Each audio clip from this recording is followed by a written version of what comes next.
अस्सलाम वालेकुम and welcome to fast sports. You are watching golden boot. I am your host Ali Mirza और मेरे साथ मौजूद है सहर याब अफरीदी। आइए नजर डालते हैं प्रोग्राम में आज की टॉप स्टोरीज पर। जर्मन बुंडेसलीगा में स्टुटगार्ट लड़ेगी रेलीगेशन से बचने के लिए, जबकि हैम्बर्ग को प्रमोशन के लिए जीतना होगा अपना मैच। कौन होगा कामयाब? जर्मन बुंडेसलीगा एक बार फिर बायर्न म्यूनिख के नाम और लीग के अख्ताम पर किन खिलाड़ियों को अवार्ड से नवाजा गया? और आज प्रोग्राम में आप देख सकेंगे कि लियोनेल मेसी ने कौन सा बड़ा ऐलान कर दिया और फैंस को हैरान कर दिया। और करीम बेंजेमा के ट्रांसफर में हुई नई पेशरफ्त, ये सब कुछ देखेंगे आप आज गोल्डन बूट में। Welcome back to golden boot. और यहां पर हम जिस मैच की बात करने जा रहे हैं, जर्मन बुंडेसलीगा के प्लेऑफ्स का मैच, फर्स्ट लेग का ये मैच हुआ है और ये मैच हुआ है स्टुटगार्ट वर्सेस हैम्बर्ग के दरमियान। और कितना इंपॉर्टेंट ये मैच है, बहुत ही शानदार परफॉर्मेंस स्टुटगार्ट की और अफरीदी 3-0 से ये मैच जीता है स्टुटगार्ट ने। सबसे पहले तो मैं जानना चाहता हूं कि ये प्लेऑफ्स के मैच हैं, जर्मन बुंडेसलीगा वैसे ख़त्म हो चुकी है और ये प्लेऑफ्स क्या है और रेलीगेशन के लिए लड़ रही है स्टुटगार्ट, जबकि व्यूवर्स हैम्बर्ग जो है वो लड़ रही है प्रमोशन के लिए। इसके बारे में भी आप अफरीदी बताइए कि बाकी लीग्स का भी यही प्रोसीजर है या इनका डिफरेंट है? एक्चुअली में इनका जर्मन लीग का थोड़ा सा डिफरेंट है। अब जैसे प्रीमियर लीग स्टैंडर्ड है, प्रीमियर लीग का हम एग्जांपल ले लेते हैं। प्रीमियर लीग में जो लास्ट 3 टीम्स होती हैं 18वें, 19 और 20वें नंबर पे, वो ऑटोमेटिकली रेलीगेट हो जाती हैं। दूसरी तरफ से चैंपियनशिप जो लीग नीचे वाली लीग है, वहाँ से जो टॉप 3 टीम्स होती हैं वो प्रमोट होके प्रीमियर लीग में उनकी जगह आ जाती हैं। ठीक है। अब जर्मन लीग में थोड़ा सा डिफरेंट है। जर्मन लीग में जो आखिरी नंबर पे 2 टीमें होती हैं वो तो ऑटोमेटिकली रेलीगेट हो जाती हैं, और दूसरे बुंडेसलीगा 2 से जो नंबर 1 और नंबर 2 की टीम्स होती हैं वो ऑटोमेटिकली प्रमोट होती हैं। अच्छा। लेकिन जो तीसरे नंबर पे, फॉर एग्जांपल जो 18वें और 17वें नंबर पे टीम है वो तो रेलीगेट हो जाती है। 16वें नंबर पे जो टीम है, जो इस बार स्टुटगार्ट थी, वो जाती है तीसरे नंबर की टीम जो कि हम हैम्बर्ग थी जर्मन लीग में 2 में उसके साथ प्लेऑफ के लिए 2 लेग्स होते हैं और उसमें जो टीम, अच्छा, उधर की तीसरी टीम और यहाँ की 16वीं टीम, हाँ, मतलब लास्ट 3rd टीम जो होती है जी, वो फिर प्लेऑफ के लिए मैचेस 2 खेलती है। उसमें से फिर जो जीता है, फॉर एग्जांपल स्टुटगार्ट अगर जीती है तो वो बुंडेसलीगा में वैसे तो सीजन के लिए सर्वाइव कर पाएगी, प्रमोशन हासिल कर लेगी। लेकिन अगर हैम्बर्ग जीती है तो हैम्बर्ग प्रमोट हो जाएगी। ओके, बिल्कुल, बड़ा ज़बरदस्त तरीके से अफरीदी ने हमें ये डिटेल बताया। अब मैच के स्टैट्स पे नज़र डालते हैं और फिर उसके बारे में भी अफरीदी से जानते हैं। ये आप देख रहे हैं स्टैट्स, स्टुटगार्ट की तरफ से शॉट्स जो थे वो 18 थे और दूसरी तरफ 7 थे हैम्बर्ग की तरफ से। शॉट्स ऑन टारगेट 9 थे स्टुटगार्ट की तरफ से और 2 जो थे वो मिले यहाँ पे हैम्बर्ग को। पोजीशन भी आप देख रहे हैं, येलो कार्ड्स भी आप देख रहे हैं, पास एक्यूरेसी भी देख रहे हैं। कॉर्नर 7 मिले हैं स्टुटगार्ट को, 3 मिले हैं हैम्बर्ग को। अफरीदी, अगर हैम्बर्ग के गोलकीपर अच्छे ना होते तो शायद ये 3 की बजाय 7-8 गोल भी हो सकते थे। जी बिल्कुल, एक तो पेनल्टी रोक ली, वो तो सर्टन एक गोल होता है और वो भी बहुत ही शानदार है। फर्नांडिस जो उनके गोलकीपर है, उन्होंने परफॉर्मेंस की, वरना सेकंड लेग तक बात बचती ही नहीं थी। अभी भी 3 गोल बहुत ज्यादा डेफिसिट होता है वापस करना।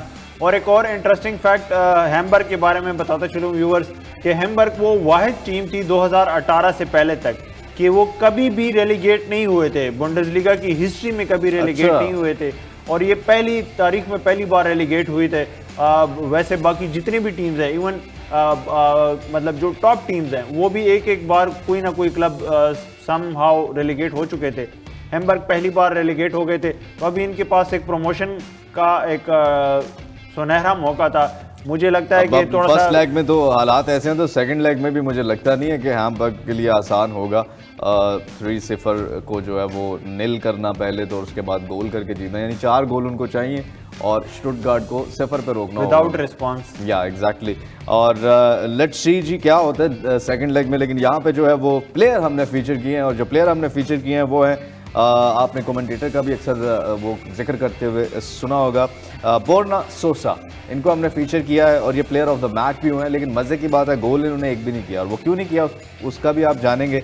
जी हाँ, बहुत ही शानदार परफॉर्मेंस बोर्ना सोसा की। और बोर्ना सोसा के स्टैट्स पर नज़र डालते हैं इस मैच में क्या परफॉर्मेंस थी इनकी और फिर अफरीदी से इनके बारे में जानते हैं। आप देख रहे हैं 9.0 रेटिंग के असिस्ट जो थे वो 2 थे, एक्यूरेट पासेस 83% थे, चांसेस जो क्रिएट किए वो 5 थे, टचेस जो थे वो 81 थे, पासेस इनटू फाइनल 36, और ये बहुत ज़्यादा है वैसे, पासेस इनटू फाइनल 36 बहुत कम हमें ऐसे स्टैट्स में देखने में मिला है। अफरीदी, बड़े बड़े खिलाड़ियों को भी नहीं मिलते।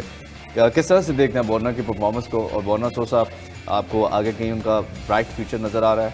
बहुत ही आउटस्टैंडिंग परफॉर्मेंस। वरना आप देखें कि जितनी भी चांसेस क्रिएशन थी स्टुटगार्ट की, ऑलमोस्ट सारे जो एक तरह से कंट्रीब्यूशन थी ना, उसमें सोसा का नाम था। बहुत ही आउटस्टैंडिंग परफॉर्मेंस, सिंगल हैंडेडली उन्होंने ये 3-0 करवाया है स्टुटगार्ट को। और मुझे लगता है कि स्टुटगार्ट ने ये परफॉर्मेंस थोड़ी सी लेट छोड़ दी। अगर ये इस तरह जो अभी हैम्बर्ग के अगेंस्ट खेलें, अगर थ्रू आउट द सीजन ये खेलते तो कभी भी इस नहज पे ना पहुंचते कि वो रेलीगेशन बैटल के लिए उन्होंने लड़ना होता और फिर प्लेऑफ में चले जाते। बिल्कुल। अब क्विक आपके रिमार्क्स लूंगा। आपको लगता है हैम्बर्ग के लिए कोई चांस है प्रमोशन का या मुश्किल है? वैसे पर्सनली मुझे लगता है कि हैम्बर्ग को मैं चाहूंगा कि बुंडेसलीगा में अगले सीजन देखूं, लेकिन बहुत मुश्किल हो जाएगा। होता है चाहने से तो बहुत कुछ इंसान चाहता है। मुझे मुश्किल लगता है। प्रैक्टिकल बताएं कि प्रैक्टिकली आपको लगता है कि नजर आएगी हैम्बर्ग या स्टुटगार्ट ही? मुझे तो नहीं लगता कि 3 गोल का डेफिसिट ये रिवर्स कर पाएंगे और फिर 4 गोल स्टुटगार्ट के अगेंस्ट, बहुत मुश्किल लग रहा है अभी। चलें, बिल्कुल आफरीदी ने भी कहा है जी स्टुटगार्ट के चांसेस ज्यादा हैं यहाँ पर जो है वो सेकंड लेग में जीतने के लिए। सेकंड लेग का मैच होगा। वैसे जर्मन बुंडेसलीगा जो है वो खत्म हो चुकी है और उसके बारे में हम फर्दर प्रोग्राम में भी शामिल करेंगे। यहाँ पे स्टुटगार्ट ना फर्स्ट लेग में हैम्बर्ग को 0 के मुकाबले में 3 गोल से हरा दिया और यहाँ पे एक ब्रेक का वक्त हुआ चाहता है। जी हाँ, प्रोग्राम में ट्वीट्स का सिलसिला शुरू करते हैं और लेटेस्ट हैपनिंग्स में क्या चल रहा है आपको दिखाते हैं। सबसे पहली ट्वीट हमारे पास कौन सी है? करीम बेंजेमा ये हो रही है आजकल। Karim Benzema will leave Real Madrid this summer after 14 season and 24 trophies to join the Saudi Pro League पर मल्टीपल रिपोर्ट्स। आफरीदी 100 मिलियन की ऑफर, और 100 मिलियन की ऑफर में बचपन का क्लब छोड़ दिया करीम बेंजेमा ने। और आपको लगता है कि अभी तो रियल मैड्रिड इनको वैसे जैसी परफॉर्मेंस चल रही थी इनको खैर बात कह देता, इनका अच्छा डिसीजन है? अच्छा, एक्चुअली में 1 साल का कॉन्ट्रैक्ट एक्सटेंशन इनको मिलना था अभी, और अभी खेल सकते थे ना। हाँ, 1 साल और खेल सकते थे, लेकिन ये है कि बस ऑलमोस्ट आखिरी के अंदर बहुत ताकत है और कशिश है, तो वो उसने खींच लिया इनको ऑब्वियसली। और ये भी है कि कैरियर का जब भी आप फुटबॉल की हिस्ट्री उठा के देख लें, जिस प्लेयर का भी एंड होता है कैरियर, आखिरी 1-2 साल में वो पैसे की पीछे ही जाता है। वैसे भी ज़ाहिर फ्यूचर सिक्योर करते हैं। और व्यूवर्स ये भी बता दें कि इसके साथ साथ एक तो मुस्लिम है ये, और इनको एटमॉस्फेयर भी वहाँ पे मुस्लिम वाला मिलेगा, तो वहाँ पे इनके लिए एडजस्ट करना भी काफ़ी आसान होगा। और वैसे भी हर अगर साल वो रोनाल्डो से उन्होंने सजदे करवा लिए हैं, तो फिर इनका तो वैसे ही एक वो जो है हर साल सजदा का, जैसे आपने बताया हज करने जाते हैं, उम्रा वगैरह, हमने इनकी काफ़ी इंस्टाग्राम पे वो पोस्ट और शेयर वो भी देखी है। और सऊदीया इनको पूरी तरह से फैसिलिटेट भी कर रहा है इनकी रिहाइश में या बाकी चीज़ों में, तो ऑफ कोर्स जाना चाहिए, बिल्कुल जाना चाहिए। एक नया जर्नी है और सऊदीया के लिए काफ़ी अच्छा होगा कि ऐसे प्लेयर्स उनकी लीग में आके खेले। नेक्स्ट हमारे पास क्या है जी, आइए आपको दिखाते हैं। Luka Modric has not accepted any proposal from Saudi and he has no intention to do so. The plan is to stay at Real Madrid. Modric has already agreed to new deal until 2024 weeks ago as he wants to continue at Real Madrid. No changes after Bellingham deal. Afridi Bellingham भी आ रहे हैं, Jude Bellingham, जिनका हमने पहले भी बताया। अब Modric के बारे में था कि ये जा रहे हैं, नहीं जा रहे, इनका एक्सटेंड कर देंगे, ये पिछले शो में हमने काफ़ी अपने व्यूवर्स को बताया है। अब फाइनली एक्सटेंड कर दिया उन्होंने। क्या है लेटेस्ट? एक्चुअली में एक्सटेंशन तो इनको भी, बेंजेमा को भी और टोनी क्रूज को, तीनों को ऑफर हो चुकी थी कि आप 1-1 साल के लिए और खेलेंगे। और उसके बाद ऑब्वियसली तीनों की रिप्लेसमेंट एक तरह से हो, बेंजेमा की अभी तक रिप्लेसमेंट नहीं आई, लेकिन कैसेमीरो जो मैनचेस्टर यूनाइटेड चले गए थे, उनका जो रिप्लेसमेंट थी वो कामाविंगा थे। टोनी क्रूज के करीम बेंजेमा की रिप्लेसमेंट क्या लगती है आपको?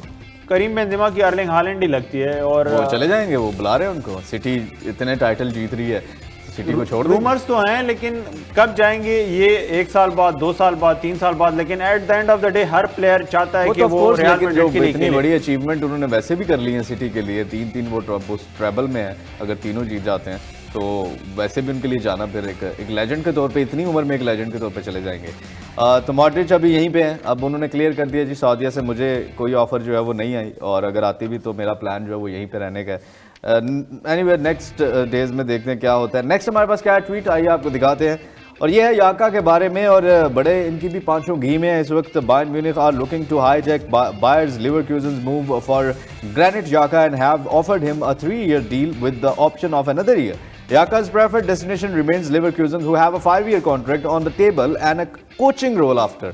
तो अफरीदी चले नहीं जाना चाहिए बायर्न में? वैसे बायर्न म्यूनिख अगर देखा जाए तो बायर्न म्यूनिख कहाँ पे लिवरक्यूजन? हाँ, वो टाइटल जीत सकते हैं उधर। लेकिन ये भी है कि वो एक लेकिन तरह 4 साल का वो भी दे रहे हैं इधर, बस ये है कि कोचिंग रोल मिल जाएगा इनको उसके बाद। हाँ एक्सटेंड थोड़ी सी, इतना डिफरेंस तो नहीं लग रहा मुझे पर्सनली। बायर्न म्यूनिख जो है वो, लेकिन ये है कि लेवरक्यूजन में वो परमानेंट रेगुलर स्टार्टिंग 11 का हिस्सा होंगे। बायर्न म्यूनिख में क्योंकि पता नहीं लगता स्क्वाड प्लेयर बनेंगे या रेगुलर स्टार्टर बनेंगे, वो तो शायद ये खौफ जो उनके अंदर था, और एक आप सेट भी हो जाते हैं ना एक जगह पे, तो आप फिर जब नई जगह पे जाते हैं तो ये भी बड़े खिलाड़ियों को तो ये बड़ी चीज़ें देखनी पड़ती हैं। जब से ये लीग का सिलसिला शुरू हुआ है कि आप फलां में जाएंगे, वहाँ का एटमॉस्फेयर डिफरेंट है वहाँ का। लेकिन यार ये जर्मनी में ही रहते हैं, अगर बायर्न में भी जाते तो इतना ज़्यादा को फ़र्क नहीं पड़ना था। नेक्स्ट हमारे पास क्या है, मेसी के एक दोस्त हैं और ये दोस्त हैं जावी, और जावी ने क्या कहा है, उन्होंने कहा है कि Messi will decide on his future next week.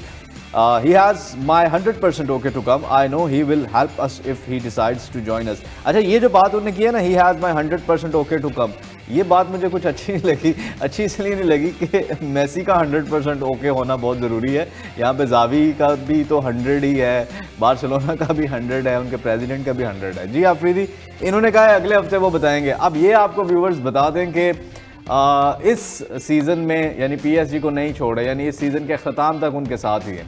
अब आगे क्या होता है, आफरीदी ये भी खबर आई थी कि मेसी विल रिमेन, अभी सीज़न के एंड तक उनके साथ ही रहेंगे। जी बिल्कुल, और गाल्चर जो कि पीएसजी के कोच हैं, उन्होंने अपनी क्योंकि फ्रेंच लीग का एक आखिरी मैच रहता है, इस वीकेंड पे वो लीग ख़त्म होने वाली है, तो उस मैच के बाद ही वो डिसाइड करेंगे कि कहाँ उन्होंने जाना है। और गाल्चर ने भी कह दिया कि पीएसजी में उनका ये आखिरी मैच ही होगा।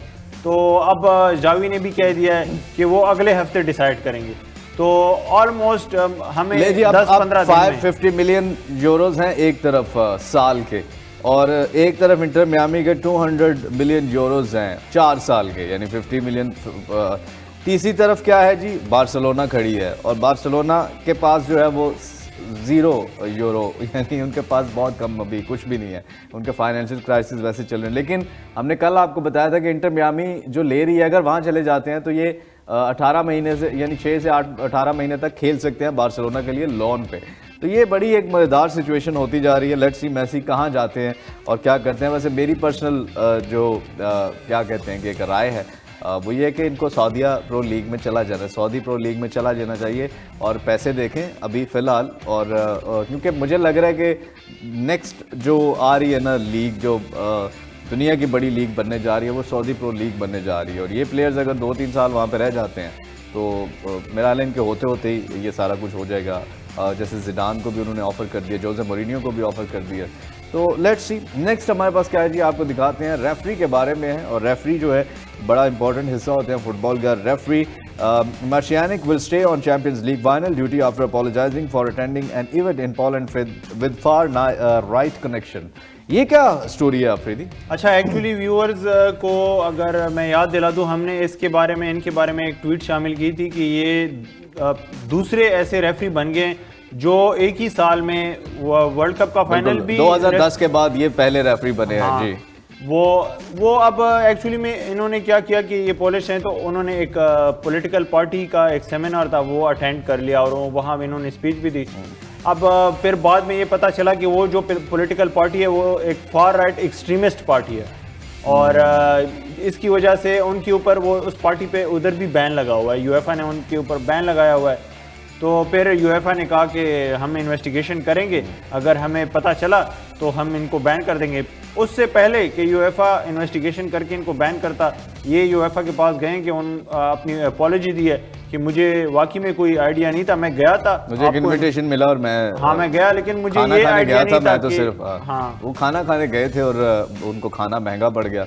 लेकिन एनीवेज ये अच्छी बात है कि ये ही होस्ट करेंगे, यानी यही रेफरी के फ़राइज़ सर अंजाम देंगे। और उनको जब रियलाइज़ हुआ तो उन्होंने अपोलोजाइज भी कर लिया और यूएफए को भी रियलाइज़ हुआ कि इतना स्ट्रिक्ट एक्शन नहीं लेना चाहिए। ये आज के प्रोग्राम में कुछ ट्वीट्स, कुछ स्टोरीज़, और सबसे मज़ेदार स्टोरी कार्लोविच की। ऑफ कोर्स ये नाम याद रखिएगा, और क्योंकि ऐसे लोग बड़े प्लेयर्स होते हैं लेकिन सिर्फ लाइमलाइट ना मिलने की वजह से हम लोग इनको इतना नहीं जान पाते, लेकिन इनको भी वही स्टैंडर्ड देना चाहिए और वही इज्जत और वो चीज़ देनी चाहिए ऐसे प्लेयर्स को भी।